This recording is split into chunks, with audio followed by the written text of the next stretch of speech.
Hello, my dear students. Myself, Dr. Pitambar Humne, founder Botany for You, and working as Associate Professor and Head Department of Botany, Dharampet MP Dev Memorial Science College, Nagpur, Maharashtra, India, welcomes you all in this online platform for the students of Life Sciences Botany for You. Today, we are going to see the 8th lecture in this MCQ series in Botany. And the today's topic for this lecture is Plant Physiology 2 and Biotechnology. And this syllabus is based upon the RTM Nagpur University Nagpur semester 6 Botany paper 1 unit 2. If you are new on this online platform, then kindly like, share and subscribe our YouTube channel.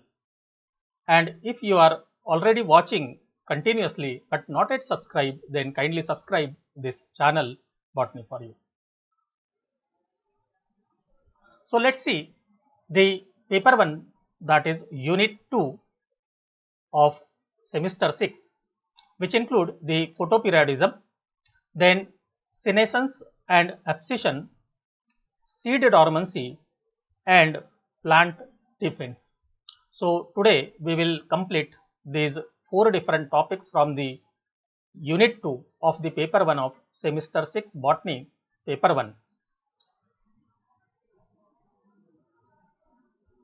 The first question is, the phenomena of photoperiodism was first discovered by. In such type of the questions, when the name of the author is asked, we must know the name of the author or authors. And the correct answer for this question is Garner and Allard, who first time discovered the photoperiodism in plants. The plants, in order to flower, require the relative length of day and a night, which is called as, means during the flowering of the plant, the many plants require the specific time period of the day as well as the night, and this is known as photoperiod, and hence the photoperiod becomes the answer. If you see the vernalization is nothing but the chilling treatment or the low temperature treatment, and photomorphogenesis is nothing but the development of the organs or the morphologically diversification of the plant with respect to the light. Then which of the following will promote the flowering in long day plants? The continuous inductive cycles, then increasing the number of inductive cycles, and prolongation of light period. When we are talking about the long day plants, then there is necessity of the continuous inductive cycles, as well as when we have to increase the inductive cycles, then the flowering is promoted, as well as if we increase the length of the light period, then also the flowering increases. So in this way, all these three are the answer for this question, and hence all the above will be the answer for this question. In plants, photoperiodic stimulus is pursued by root, stem, leaves and none of the above. So the leaves are the organs in the plant body which are responsible to receive the photoperiodic stimulus. If you see the experiments which is grafted the defoliated plant with the foliated plant, then also there is a flowering on the foliated plant. So this indicates that the leaves are the prime organs which are responsible to receive the stimulus. The hormone produced as a result of photoperiodic induction is known as, if you see the flower bearing hormone in the plants, then it is a florigen, and this florigen is responsible for the flowering in the plants with respect to the particular photoperiodic induction, and hence this florigen is the answer for this question. Then which of the following are short day plants, SDP?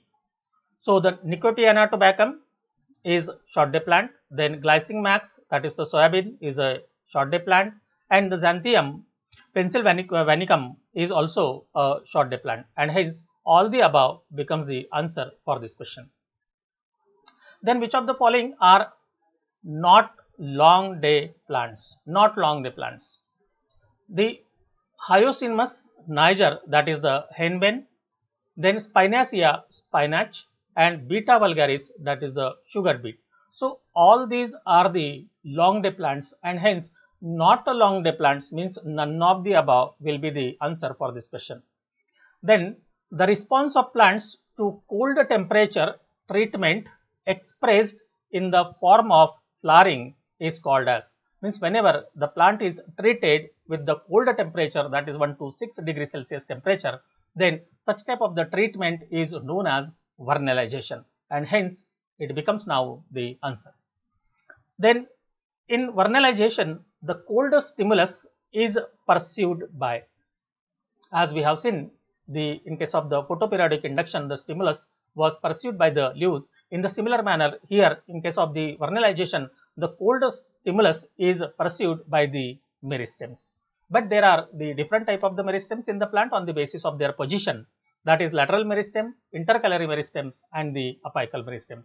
Out of these three different type of the meristems, the apical meristems are responsible to pursue the stimulus in the vernalization or the chilling treatment or the low temperature treatment, and hence it becomes the answer.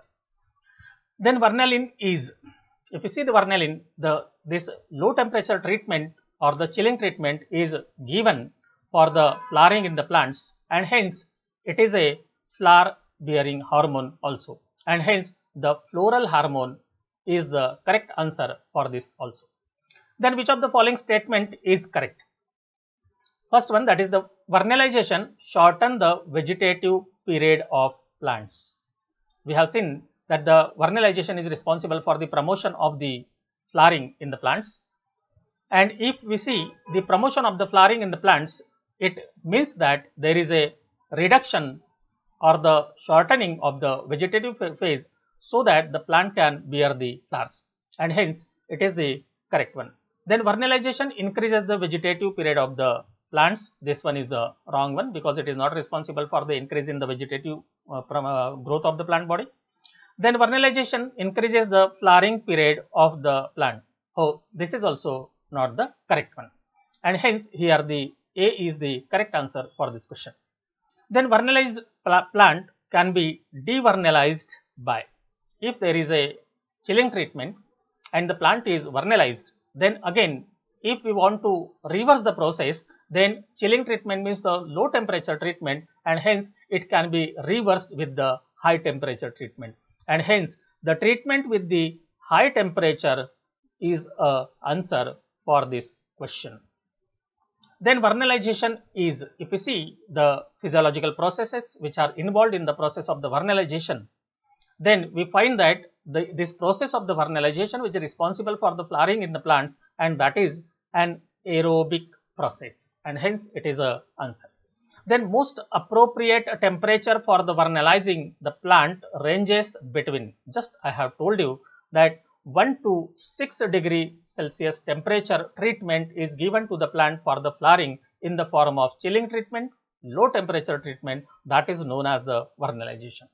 The term vernalization was coined by, just I told you the name of the authors we should know from the books, and the Lysenko is the correct answer for this question as he coined the term vernalization. The deteriorative process that naturally terminate their functional life are collectively called as, if we see in the plants, the older part of the body or the older organs of the body are deteriorated and they fall down just like that of the older leaves, petals, sepals or the flowers, etc. So this is the process of the organ senescence, and if the whole body get deteriorate, then it is known as the whole body senescence. So deteriorative process is nothing but the senescence, and hence it is the answer for this question. The senescence in which the above ground part of the plant die and underground part remain viable is called as. This is a case in case of the many plants having the underground stem like the rhizome, corms, bulb, etc. In such a plants, when there is a unfavorable condition in the environment like the high temperature, these plants are unable to sustain in such type of the unfavorable weathers or the conditions, and hence the above ground part is completely dry and die. Such type of the process is known as top senescence, and hence the top senescence is the answer for this one. If the complete plant body dry, including the root, stem, leaves, that is known as overall senescence. And if only the leaves fall and the rest of the body remain present, that is known as the deciduous type of the senescence. Then which of the following shows the best example of monocarpic senescence? First one, that what is meaning that of the monocarpic senescence? If we see the reproductive cycle, and in case of the annual plants, the reproductive cycle is 1, and in case of the trees, shrubs or other biennial or perennial plants, in case of specifically the perennial plants, the reproductive cycles are more. If the reproductive cycle is a single and then the organism die completely, then that is known as the monocarpic senescence. If you see the banyan tree, there is a polycarpic condition. Mango tree, there are the many reproductive cycle, polycarpic condition. Coconut, every year there is a development of the flowers and the fruits, hence all these three are the polycarpic. But if you see the bamboo, in case of the bamboo, usually after the age of 28 to 35 years, the bamboo bear the flowers. And in such cases, after the development of the flowering and fruiting, this plant completely dry and complete its life cycle. Means in a whole life, only there is a once reproduction in case of the bamboo, and such type of the condition is known as the monocarpic type of the senescence, because later on after the reproduction, the plant get dry completely. The process in which all the leaves are shed off is called as, just we have seen that in case of the deciduous plants, the leaves from the plants are shed off, and such type of the senescence is known as the deciduous type of the senescence. The senescence is characterized by, if we see the senescence or the process of the senescence, then there is an increase in the respiration, first one, then declining the photosynthesis because the chloroplasts are disorganized, then disintegration of the macromolecules, means the process of the deterioration, and hence all the above, that is the increased respiration, declining photosynthesis and disintegration of the macromolecules, all are the correct one, and hence all the above becomes the answer. Then which of the following is the first cell organelle to be disintegrated during senescence? No doubt, during the process of the senescence, different cell organelles are disintegrated, but the first process or the first cell organelle which is to be disintegrated, and that is the chloroplast, because the first of all the process of the photosynthesis is stopped during the senescence, and hence the chloroplast becomes the answer for this question.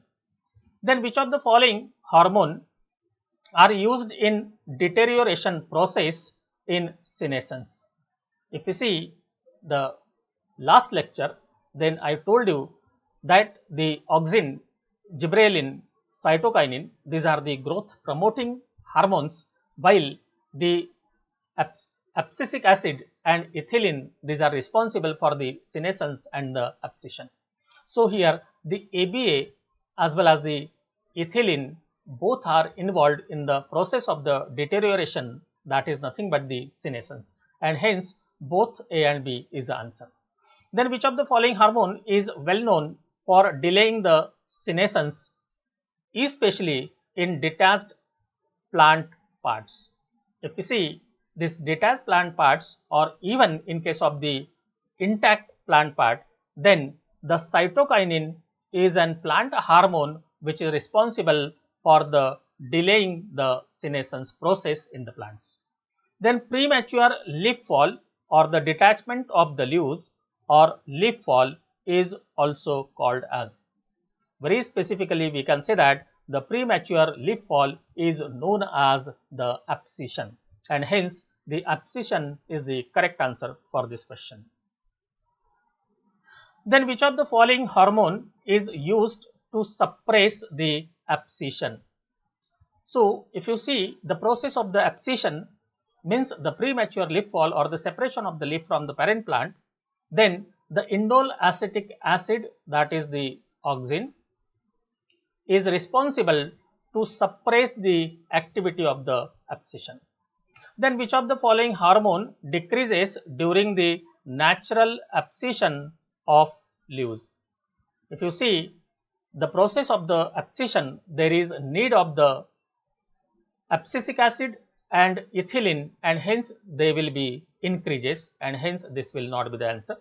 Cytokinin is not involved in the process of the abscission or the senescence, and the auxin is responsible to certain extent that the suppression of the activity, and hence during the abscission here there is a decrease in the amount of the auxin, as it is responsible to suppress the abscission, and hence the auxin is the answer.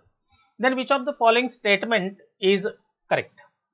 If you see, if the auxin is applied to distal side of the leaf, abscission of the leaves is prevented. As we have seen here, the auxin is responsible to suppress the abscission activity, and hence if there is an increase in the concentration of the auxin to the distal side, and distal side means what? Say for example, this is a petiole and this is a leaf. So if this leaf get fall here from this joint, it will fall down. So this will be considered as a distal part, and this side of the plant body is known as the proximal part. So if there is an auxin applied to the distal side of the leaf, as it is suppressor, automatically the abscission will be prevented, and hence it is a correct statement. If the auxin is applied to the proximal side, the abscission is accelerated. So here it is not the correct statement, and hence it is a wrong one. So the first one is a correct answer for this question. Then besides auxin, which of the following phytohormone has generally promotory role in abscission? Means we are talking about to promote the rate of the process of abscission. If you see the different hormones or the plant hormones, that is the kinetin, gibberellin and cytokinin, these are the different hormones which are the growth hormones, and hence they are not involved to promote the process of the abscission, and hence the ethylene is the only hormone which is involved in the process of the abscission as well as the senescence, hence it is answer. Then which of the following statement is true in relation to the abscission? First one, that is the increased concentration of the auxin decline the abscission. Then decreased concentration of auxin promote the abscission, and relative concentration of auxin on two sides of abscission zone promote abscission. Need to understand this one.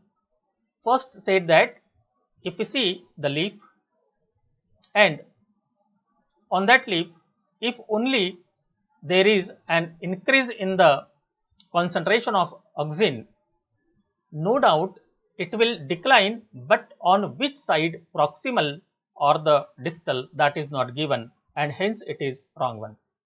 Then decreased concentration of the auxin promote the abscission. So this is also not the correct one, because on one side, that is on the proximal, there is increase, and on the distal side there is an decrease in the oxygen concentration, which is responsible to promote the abscission. And hence the relative concentration of oxygen on two sides of the abscission zone promote the abscission is a correct one, because we have seen in the proximal side there is a need to increase the oxygen, and to the distal side there is need to decrease the oxygen concentration, and hence the C is answer for this one.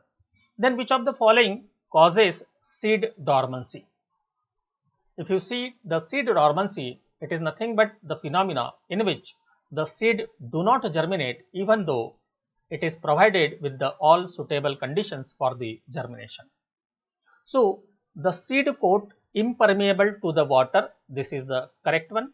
Then mechanical resistant seed coat, this is also the correct one. And immaturity of the embryo, this is also the correct one. Means these are the different causes of the seed dormancy, and hence all the above becomes the answer for this question. Then which of the following is not germination inhibitor? Not germination inhibitor. If you see the abscisic acid, coumarin and ferulic acid, these are the inhibitors of seed germination, and hence the auxin is not the germination inhibitor. Then dormancy of seeds can be broken by, which are the methods to break the seed dormancy. The scarification means to remove the seed coat, which is impermeable to the oxygen, impermeable to the water, etc. Then stratification, that is the low temperature treatment, that is also one of the method to break the seed dormancy, and use of hydraulic pressure. So all these three methods are used to break the seed dormancy, and all the above becomes the answer for this one. In certain plants, seeds do not germinate immediately after harvest, even under favorable conditions for the germination due to. If you see the different factors which are responsible for the germination, if some of the factors are unfavorable, like the seed coat is impermeable to the water, seed coat impermeable to the oxygen, seed coat is highly mechanically resistant so that the embryo cannot come out, and even in certain seeds the embryo is immature and taking some time after harvest. So these are the different reasons which are responsible for the seed dormancy. So such type of the different conditions which are present in the seed, and that is known as the seed dormancy. Then seeds are positively photoblastic in. We should remember the names of different plants which show the positively photoblastic nature. And what is the meaning of photoblastic? Positively means the seed require light for the germination. Such a type of the seed are known as positively photoblastic. And the lettuce, shepherd purse and tomato, hence all these are the positively photoblastic, and hence all the above becomes the answer for this question. Then which of the following is not a germination stimulating compound? If you see the process of the seed germination, then there are the certain compounds which are responsible to stimulate the seed germination, and these compounds are KNO3, that is the potassium nitrate, then thiourea and ethylene. So these are the different seed germinating or seed germination stimulating compounds, and hence out of this parasorbic acid is not the germination stimulating compound, and hence it is a answer. Then seeds with lifespan varying from 15 years to 100 years or more are called as. If the seed having few weeks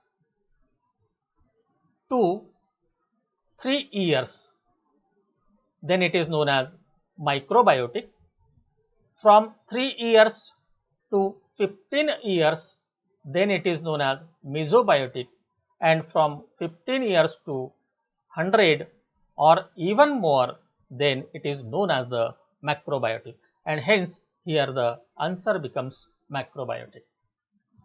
Then the seeds which just wait for the suitable environmental conditions to germinate are called as, means after the harvest, if the seeds are just waiting for the suitable environmental condition for the germination, then such a type of the seeds are known as the quiescent seeds. And the seeds that do not germinate after the harvest, even though they are provided with the suitable environmental condition, then they are known as the dormant seeds. And the seeds which immediately germinate, they are known as the thirsty seeds.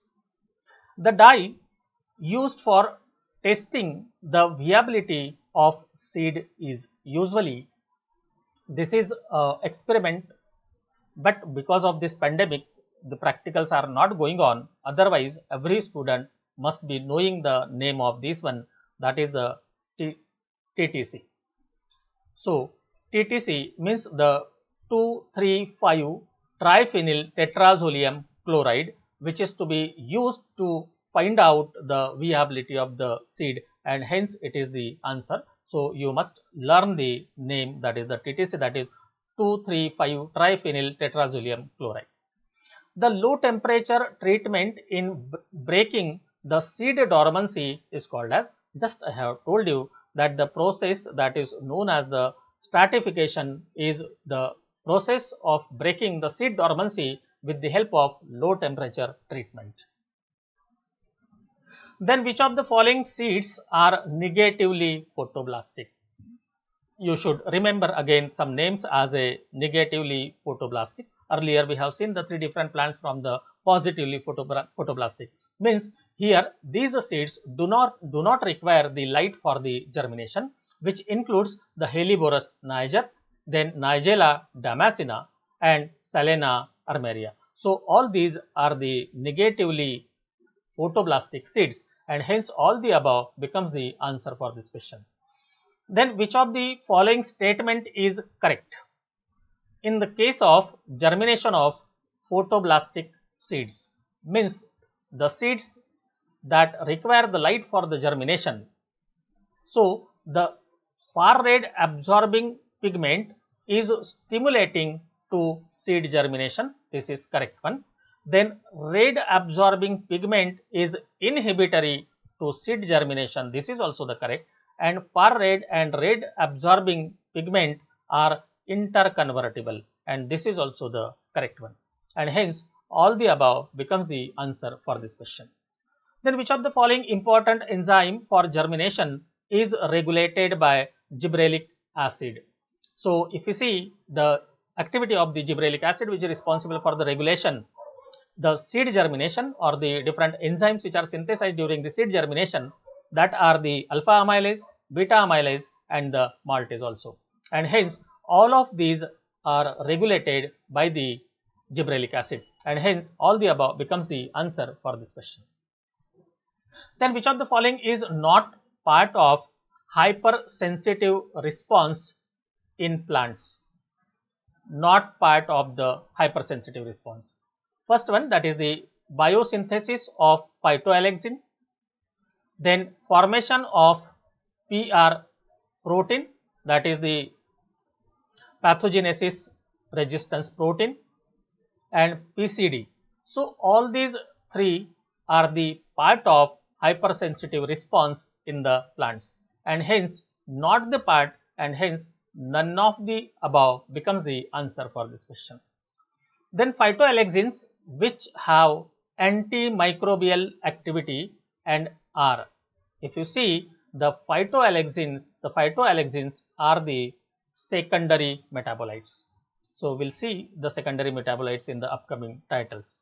So the secondary metabolite is the correct answer. Then hypersensitive response is preceded by, first one, that is the oxidative burst, this is the correct one, means to break the cell, and second one, that is the accumulation of nitric oxide. So both these processes are carried out during the hypersensitive response in the plants, and hence both the above, that is the A and B oxidative burst and the accumulation of the nitric oxide, so both are the answer for this question. In organisms showing circadian rhythms, the time measurement system in them is called as.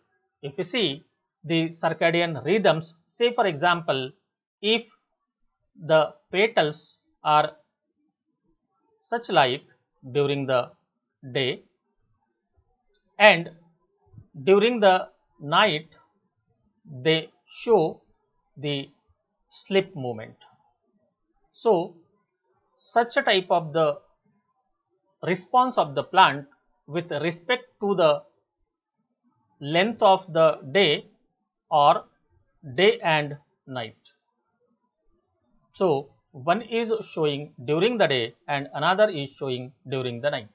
So such a type of the time measurement system in the plants or the living organism is known as the biological clock. The AVR genes are carried out by, we must know that the gene which is responsible for the resistance, and that gene is from the pathogen. So it becomes now the correct answer. Then elicitors originate usually from, elicitors are involved in the process of resistance or the hyper resistance. So these elicitors are present on the cell wall of the pathogen, and hence it becomes the correct answer for this question. The receptor protein encoded by R gene are located on. So you must remember the answer of this one, that is the plasma membrane on which this R gene is located, which is responsible for the receptor protein formation. Then which of the following substances act as a volatile airborne SAR inducing signals? That is the secondary acquired resistance. So here the methyl salicylate is the correct answer for this question, which is also known as the volatile airborne SAR inducing signal. So which of the following lytic enzymes attack and degrade the cell walls of the pathogens? If you see this system of the degradation in case of the pathogen attack, then there is an use of the glucanase, chitinase and even the hydrolases. So all the above becomes the answer for this question, as these enzymes are responsible to attack and degrade the cell wall of the pathogens. Then which of the following step is not involved in hypersensitive response?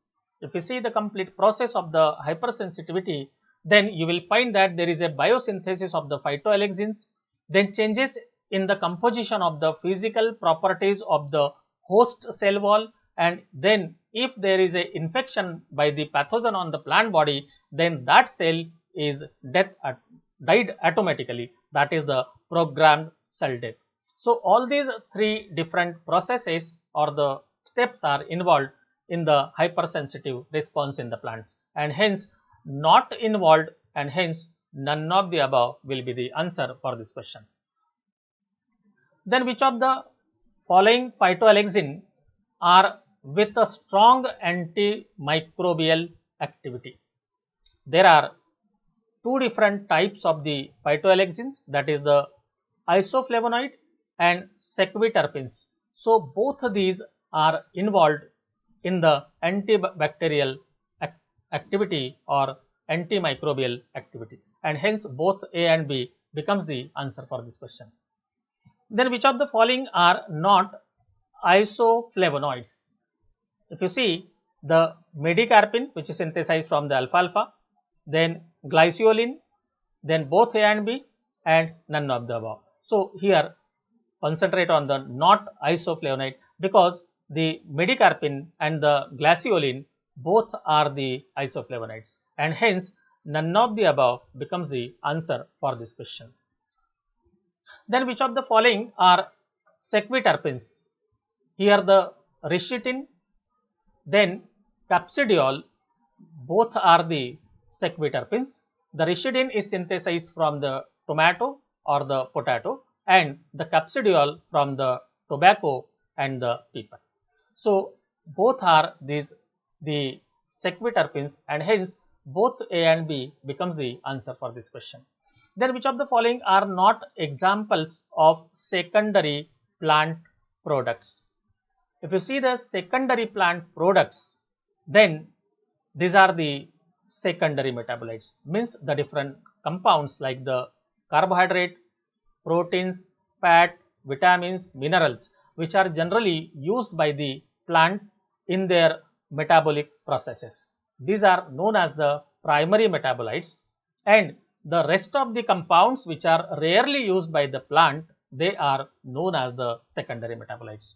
So if you see this, not example of the secondary metabolites means the fats and the lipids are used by the plant in the metabolism, and hence they are not the examples of the secondary plant product or the secondary metabolite, but the alkaloids, lignins, tannins, essential oils, steroids and rubber. These are different secondary metabolites in the plants.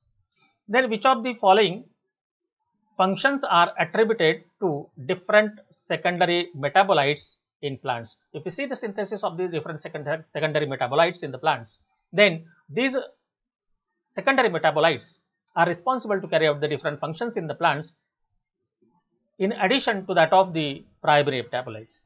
So the plant defends against the herbivores and pathogens. This is one of the function of the secondary metabolite. To attract the animals for the pollination and seed dispersal, this is also one of the functions of the secondary metabolite, and as agents of plant-plant competition. So here also there is a use of the secondary metabolites, and hence all the above becomes the answer for this question.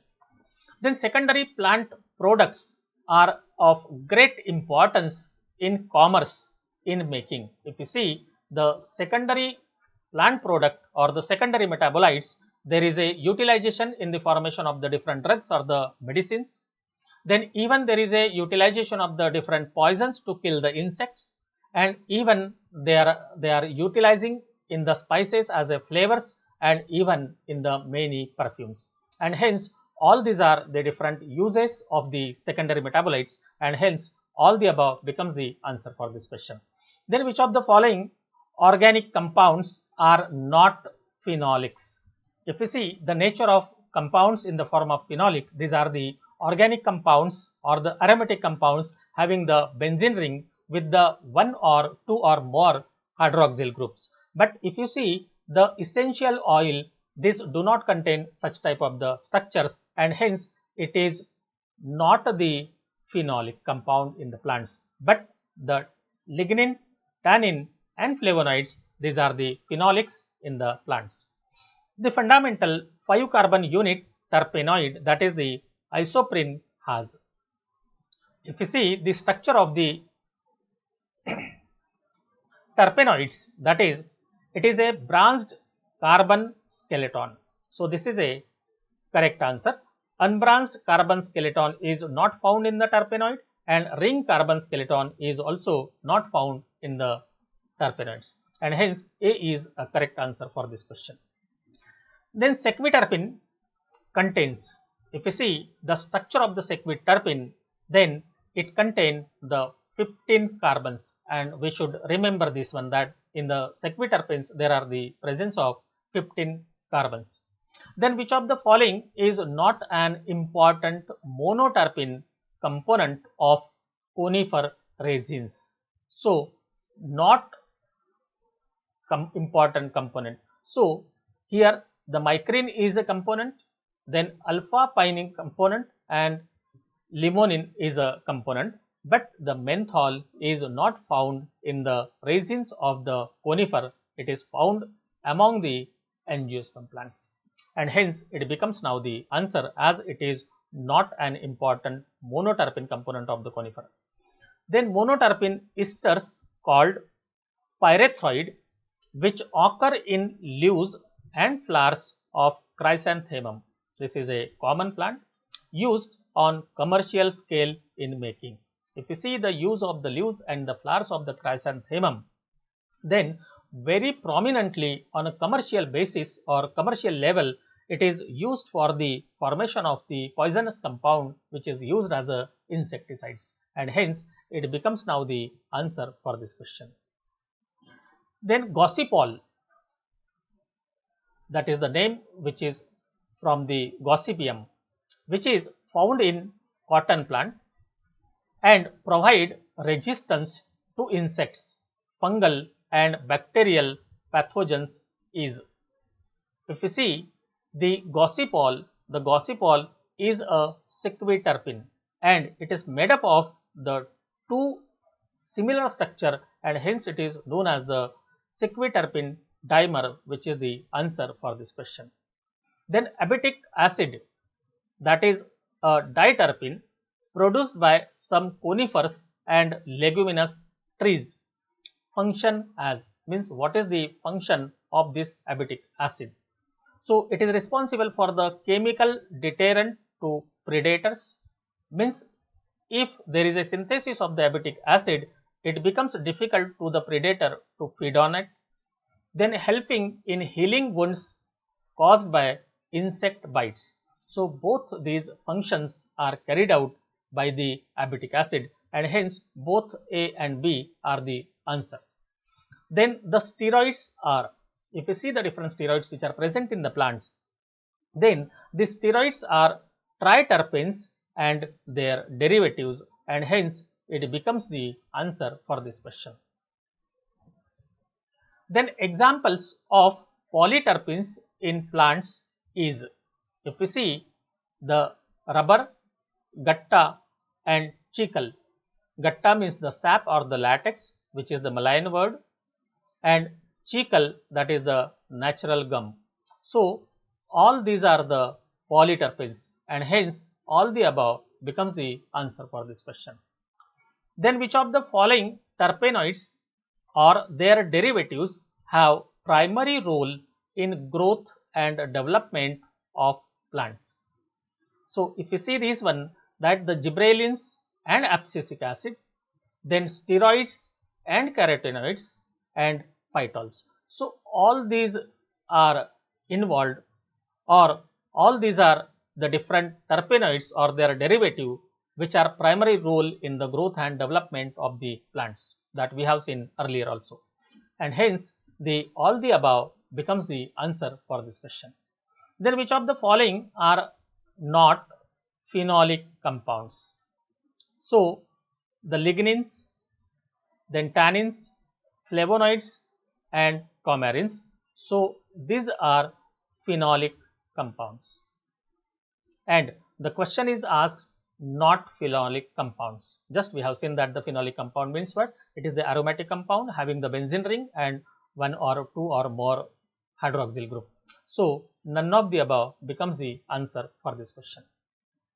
The plant phenolic compounds which contain up to 10 carbon in their basic carbon skeleton are sometimes grouped as simple plant phenolics. So you should remember this answer. Then which of the following is not a simple plant phenolic? If you see the caffeic acid, salicylic acid, abatic acid and ferulic acid. So if you see all these four, out of this the abatic acid is not a simple plant phenolic compound, and hence it becomes the answer for this question. Then flavonoids are mostly accumulate in, if you see the presence of the flavonoids in the plants and their accumulation in the plant cell, it is basically in the vacuoles of the plant cell, and hence the vacuoles becomes the answer for this question. Then main function of flavonoids in plant is, first one that is the defense and second one is a pigmentation, and both are the correct functions or the role of the flavonoids in the plants, and hence both A and B becomes the answer for this question. Then primary function of lignin in plant is, if you have studied earlier the cell wall or the composition of the cell wall, then also this topic we have already studied in the earlier classes. So to provide the mechanical support to the plant, which is the primary role of the lignin. In addition to that, it is responsible to provide the protection from the physical, chemical and biological attack. So this is also one of the function of the cell wall, and the lignin is one of the components of the cell wall, and hence both are the functions of the lignin, and hence both A and B becomes the answer for this question. Then flavonoids are phenolic compounds that contain. So you should remember this one, that the phenolic compounds or the flavonoids contain the 15 carbon atoms, and hence here we have completed the second unit MCQs on the paper 1 of semester 6. So if you like this lecture, then kindly like, share and subscribe our YouTube channel, and also press bell icon for the alerts of every lecture to be uploaded on different life sciences titles. Thanks a lot once again.